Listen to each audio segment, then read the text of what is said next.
Raid number 5, we have Scolipede. This is probably the hardest raid that we've seen yet. Its hidden ability is Speed Boost, which makes for a very tough speed control fight. We're going with Sun here, and it is a very particular strategy that we need to do. The damage cap is lowered to 6%, I believe. This is super effective damage. It's still only doing 6%. We start with a Tailwind, and we're setting Sun, and then we're just doing as much damage as possible as we can turn 1. Pretty much every Pokemon that does damage needs to do the damage cap of 6%. Pretty easy to get there in Sun. You can get away with, I think most Mons will be able to get away with using 100% accuracy moves like Flamethrower. It's probably better to do that, especially with Defog Evasion debuff not working exactly. So I am doing this with Danny with 6Ys. He's another content creator. I'm going to link his YouTube channel. We coordinated, so we're both using one of our alts on second devices. We both luckily had duplicate Sun teams, so we're working around that.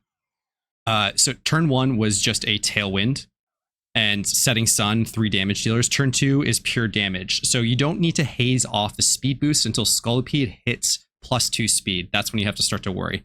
So it's going to be a sequence of starting with Tailwind, then all damage for turn 2. Turn 3 will be the first haze to get rid of that speed boost that puts it up to +2. I'm going to put a turn-by-turn kind of guide as well in the raid information document. If you've seen that, it's just a doc where I'm keeping track of my notes and putting little tidbits about the guides, also linking to the videos. It's just a nice central hub of info, mostly for me, but I think other people are finding it useful as well. So turn 3 is where I believe we get our first haze here. So we'll see. I think that it's coming out on my alt on my phone. There it is, first Murkrow. I really recommend Murkrows for this because you have the option to haze or Tailwind. You have the option to haze or Tailwind. So we haze off that +2 speed boost, and with priority, that allows us to outspeed regardless because of the priority bracket due to Prankster. Wonderful mechanic there for us. And now we're just burning down the boss. We're ignoring every other mechanic. It automatically sets spikes. It automatically sets toxic spikes, 2 layers, so it's an instant toxic. And the boss is doing more damage, and the boss and ads are doing more damage than it knows what to do with, basically. So that's turn 1. Again, turn 1 is that Tailwind turn, setting Sun. Turn 2 is all damage. Turn 3 is our first haze. And then turn 4 is going to be all damage. And the way that it will line up is, I believe the following turn, the Omni Boost will trigger. Omni Boost being it getting +1 to all stats.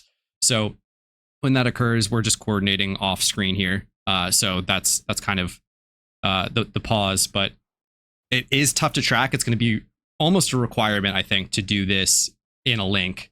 I don't see how this is going to be puggable, to be honest, because if any player isn't doing damage cap every turn, it's just going to be like a total whiff. But so we're now I think the tracker here is on turn 4. Again, this one is all damage. Scolipede, I think, will just shortly get the Omni Boost. Right now, we only have the Swords Dance. We don't care about that.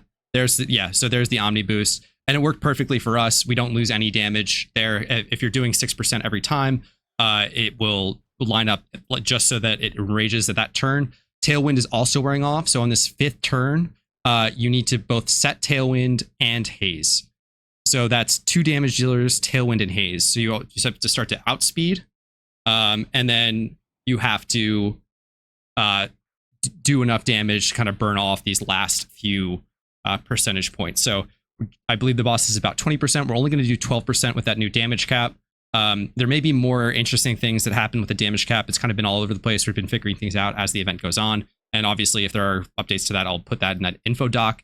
But yeah, we get that Tailwind off, we get that haze off, and that's it for our Pokemon this turn. We're just getting burned down.